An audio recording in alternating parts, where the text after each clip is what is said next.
The conference room buzzed with chatter. As I glanced at my phone, its screen lighting up with an incoming call from Tyler, I stepped out into the hallway, expecting the usual small talk. How's the trip? When will you be home instead? Tyler's voice came through cold and smug. I'm divorcing you, he said, his tone almost triumphant. I've already sold the apartment, so you'll need to figure out where you're going to live. Enjoy that.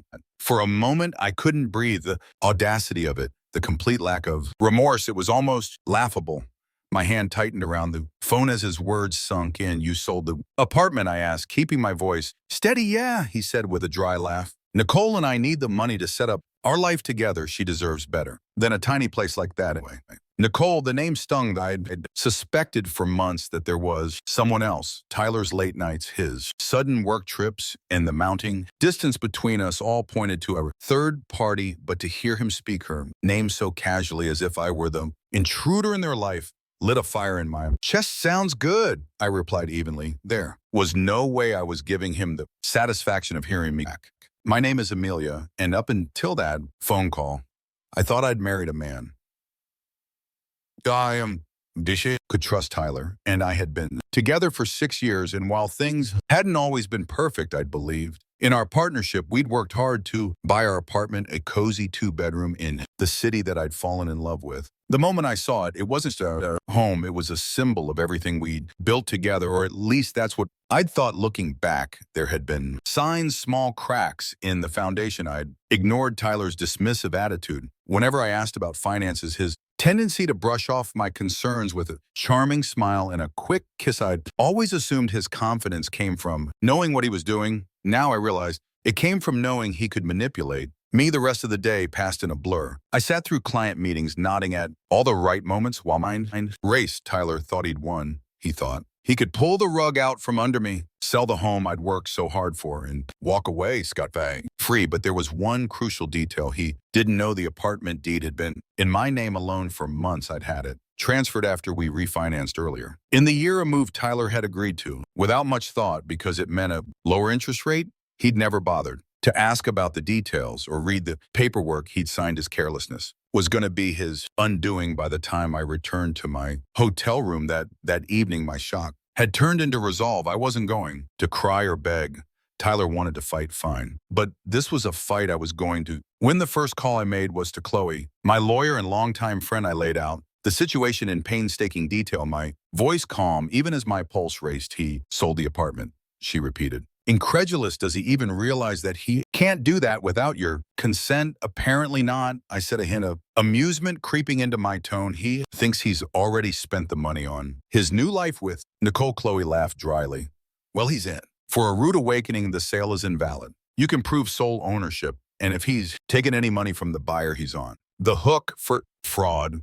The word fraud sent a jolt of satisfaction through me. What do we need to do? I asked. First, we'll notify the buyer that the sale isn't legal, Chloe said. Then we'll draft a formal letter for Tyler outlining the consequences of his actions if he's dumb enough to try it. Anything else will take him to court. As I hung up, I felt a strange sense of calm settle over me. Tyler thought he'd outsmarted me, that he'd left me powerless and scrambling, but in reality, he just set himself up for the ultimate humiliation. I spent the rest of the trip focusing on my work, compartmentalizing my emotions and channeling my energy into the task ahead. The betrayal hurt, but the prospect of reclaiming my life and watching Tyler's smugness crumble gave me a sense of purpose I hadn't felt in months. When I boarded the plane home, I was ready to face Tyler, ready to dismantle his lies, and ready to start a new chapter without him. This wasn't just about winning, it was about taking back control. The flight home gave me hours to think about how everything had unraveled. Tyler's arrogance was astounding. He hadn't even tried to hide his betrayal, as if I was just another obstacle to bulldoze on his path to freedom. But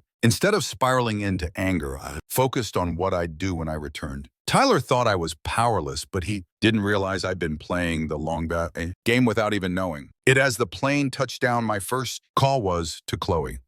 I'm back, I said as I hauled my suitcase off the luggage carousel. What the next? We've Already notified the buyer, she replied, her tone brisk and efficient. They were shocked to say the least and not too happy with Tyler. They were willing to cooperate, which helps our case. And Tyler, I sent the formal letter to his email this morning. She said it outlines the illegality of the sale, your sole ownership of the apartment, and the potential consequences of fraud. He hasn't responded yet, but if I had to guess, he's going to be furious. Good, I thought. Let him stew. When I arrived home, the apartment was eerily quiet. Tyler's things were still there, his jackets draped over the chair, his shoes carelessly tossed by the door, but the place felt different, like the energy had shifted. I took a deep breath and set my suitcase down, knowing that the confrontation would come soon.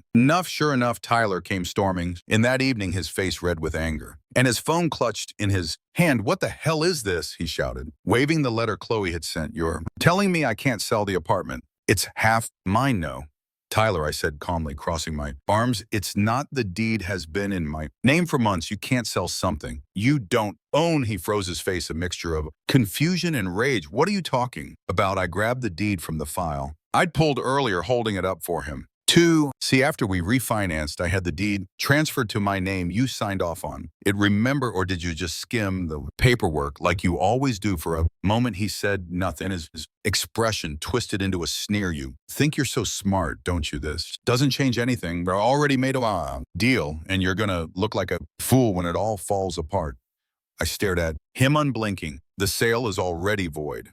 Tyler, the buyer, knows it, and they're ready to take legal action if you don't return the money. And speaking of money, I took a step closer, lowering my voice. If you've spent a single cent of that deposit, you're in even bigger trouble. Tyler's confidence wavered. For the first time, you don't know what you're talking about, he muttered, avoiding my gaze. Oh, I know exactly what I'm talking about, I said, my voice steady. You've spent years treating me like I'm too naive to notice what you're doing, but guess what, Tyler? I've been paying attention, and now you're going to deal with the consequences. He started pacing, his frustration mounting. This is ridiculous. You're blowing everything out of proportion. You can't just kick me out of here. I raised an eyebrow. Actually, I can. This apartment is legally mine. You can stay here for now, but only because I'm giving you the courtesy of time to figure out your next move. But let me be clear, I'm not going anywhere over the next few days. Tiller's anger turned into desperation. He called me repeatedly, leaving frantic voicemails that alternated between begging and threatening. Meanwhile, Chloe worked behind the scenes to ensure that every loose end was tied up there. Rescinded the agreement, furious at Tyler for wasting their time and money, and Chloe drafted the preliminary paperwork for the divorce proceedings. You're in a good position. She told me during one of our meetings, Tyler has no leverage here. Between the voided sale and the fraud charges hanging over his head, he'll have to cooperate if he wants to avoid a bigger mess. Her words were a relief, but they also reminded me just how much I'd allowed Tyler to control my life. For years, I'd ignored his dismissiveness and arrogance, telling myself it wasn't worth the fight. But now I saw how much I'd been giving up, and I was determined to take it all back. Laura and my best friend came over one evening to help me reorganize the apartment. We boxed up Tyler's things, carefully stacking them in the corner of the living room. How's he taking all this? She asked, holding up one of his guy ties with a smirk. Not well, I said, laughing. Despite myself, he's still convinced he can talk his way out of it, but I'm not budging. Good, she said, tossing the tie into the box. He doesn't deserve a single of your space or your time. I nodded, feeling a wave of gratitude for her support. For so long, I'd felt alone in my marriage, carrying the emotional and financial burden while Tyler took credit for everything. But now I had people in my corner, and that made all the difference. The final piece of my plan fell into place the day Tyler brought Nicole to the apartment, and I was sitting at the dining table reviewing some paperwork when they walked in like they owned the place. Nicole looked around with a smug smile, her arm looped through Tyler's. So this is where we're staying, she said, her voice dripping with entitlement. I stood up, my heart pounding, but my resolve unshaken. No, I said firmly, this is where Tyler was staying. Nicole won't be staying here at all. Her smile faltered, and she glanced At Tyler, who looked equally stunned. What is this? He demanded. This, I said, gesturing to the apartment. Around me is my home, not yours, not hers. And certainly not a hotel for you to shack up in. After stabbing me in the back, Nicole's expression turned icy, but she said nothing. Tyler, on the other hand, looked like he was about to explode. You can't do this, he shouted. You're being unreasonable. I met his gaze. Unflinching. No, Tyler, what's unreasonable? Is thinking you could sell my home, walk away with the money, and expect me to just roll over. You're lucky I haven't. Filed criminal charges for now, Tyler. Stood in the doorway, his face red with frustration, while Nicole crossed her arms, looking increasingly uncomfortable. You're being ridiculous. Amelia, he said, his voice laced with desperation. You can't just kick me out of my own home.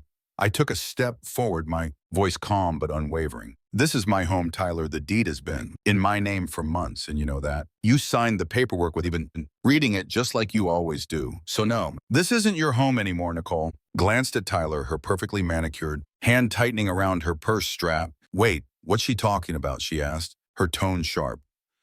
You said this was your apartment, that you sold it, he flinched, trying to wave her off. It's complicated. I'll handle it. Oh, it's not complicated, I said. Stepping closer, you tried to sell an apartment that doesn't belong to you. That sale is void, Tyler, and as of right now, you don't have a leg to stand on. Nicole's composure cracked. You mean the money you told me you had? She stopped. Mid-sentence, her voice rising. Oh my God, did you lie about that? To Nicole, let me explain, Tyler said, quickly holding his hands up. She wasn't having it, no, I said, cutting him off. Let me explain. Tyler tried to sell the apartment behind my back, thinking he could pocket the money and leave me with nothing. What he didn't know is that I had the deed transferred to my name months ago. So not only did he fail to sell it, but he also committed fraud by pretending he could. Nicole's mouth opened and closed like a fish, gasping. For air fraud, she whispered, taking a step away from him. Are you serious? Yes, fraud, I said, crossing my arms, and I'm prepared to press charges. If he doesn't get his things and leave. By the end of the day, Tyler's facade finally cracked. You can't do this, Amelia, he said, his voice pleading. We've been together for 6 years. You can't just throw me out. You threw me out the moment you made that phone call, I said, my voice hardening. You told me you were divorcing me and laughed about me having to find a new place to live. You didn't just betray me, Tyler. You tried to ruin me. So don't stand there and act like you're the victim. Nicole took another step back, her eyes darting between us. This is insane, she muttered, clutching her purse tighter. You didn't tell me any of this, Tyler. You said you had everything handled. He turned to her, desperation written all over his face. Nicole, I can fix this. I just need, she cut him off with a raised hand. Don't. I'm not getting dragged into your mess. Without another word, she turned on her heel and stormed out, leaving him standing there stunned. I couldn't help but smile as the door clicked shut behind her. Looks like you're on your own, I said, turning back to Tyler. Now, let's talk about what happens next. He slumped onto the couch, burying his face in his hands. Amelia, please, I screwed up. I know that, but you don't have to do this. You're right, I said, grabbing a folder from the kitchen counter and setting it on the table in front of him. I don't have to do this, but I'm going to. This is the divorce paperwork. My lawyer has already drafted it, and I suggest you sign it quickly. The sooner you do, the sooner we can both move on. He stared at the folder, his face pale. You really hate me that much? Hate you? I let out a bitter laugh. No, Tyler, I don't hate you. I feel sorry. For you, you had everything. Someone who loved you, a home we built together, and you threw it all away because you couldn't see past your own ego. I stood, my heart pounding, but my resolve unshaken. I want you out of here. By the end of the day, take your things and figure out where you're going to stay. This is the last time I'm giving you any grace. He opened his mouth to argue, but stopped, his shoulders slumping in defeat. Fine, he muttered. I'll go. Good, I said, walking toward the door. And don't even think about trying anything else. Chloe's already handling everything, and the next time you cross a line, I won't hesitate to let the courts handle it. As I opened the door, Tyler slowly stood, grabbing his coat. He didn't look at me as he walked out, his footsteps heavy with defeat. For a moment, I felt a pang of sadness, not for him, but for the life we could have had if he'd been the man I thought he was. But that moment passed, quickly replaced by a sense of relief. I closed the door behind him, locking it with the new key I'd had made. This was my home now, and when especially not Tyler would take it away from me again.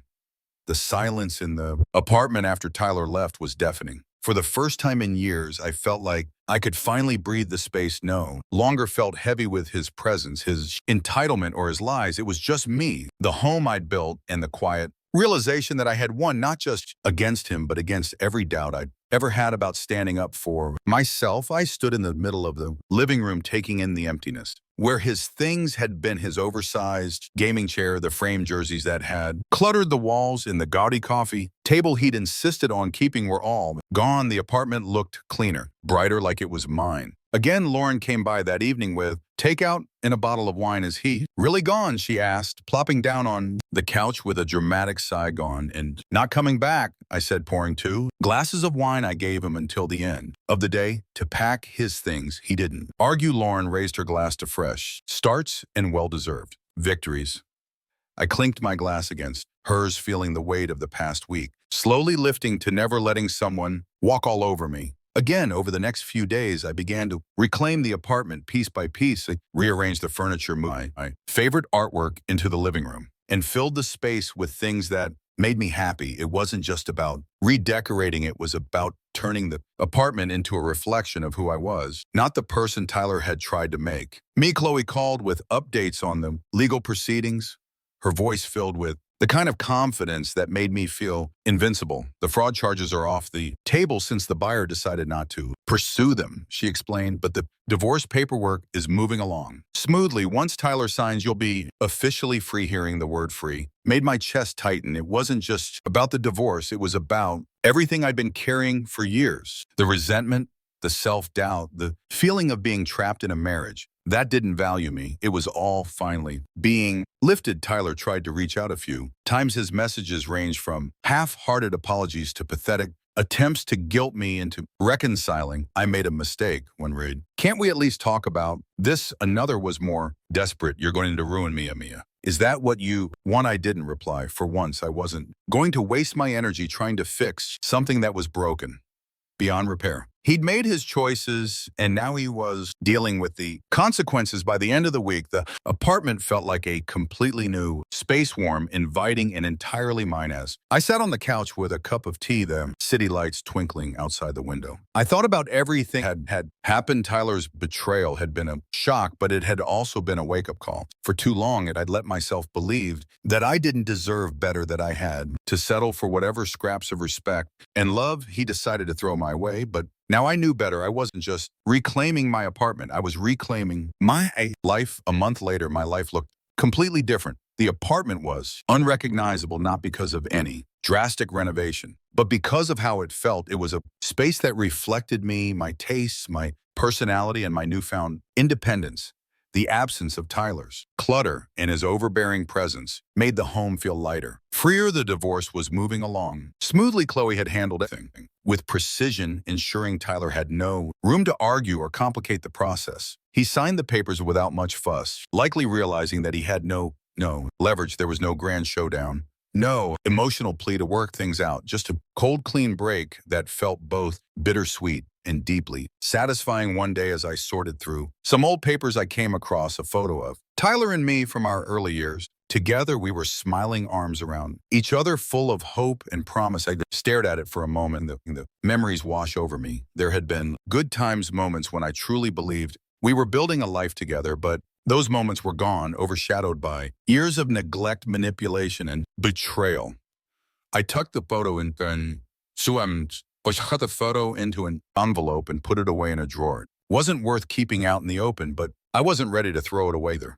It was a part of my past, but it didn't define me anymore. Lauren and I celebrated the finalized divorce with dinner and drinks at a trendy rooftop bar downtown. You're glow-going, she said, raising her cocktail. In a toast, single life suits you. Laughed, feeling a warmth I hadn't felt in years. It's not the single life, I said. It's the freedom. For the first time, I don't feel like I'm living under someone else's rules. We toasted to that, and as the night went on, I felt a growing sense of pride in myself. I'd faced one of the hardest moments of my life and come out stronger. I wasn't just surviving, I was thriving. Back at home, I started planning for the future. The apartment had become more than a refuge. It was a symbol of everything I'd reclaimed, but I knew I wouldn't stay there forever. Someday I'd move to a new place, one without any lingering shadows of my life with Tyler, until then, I was determined to make the most of every moment in the space I had fought so hard to keep. As I curled up on the couch that night, a sense of peace washed over me, I thought. About how Tyler had laughed during that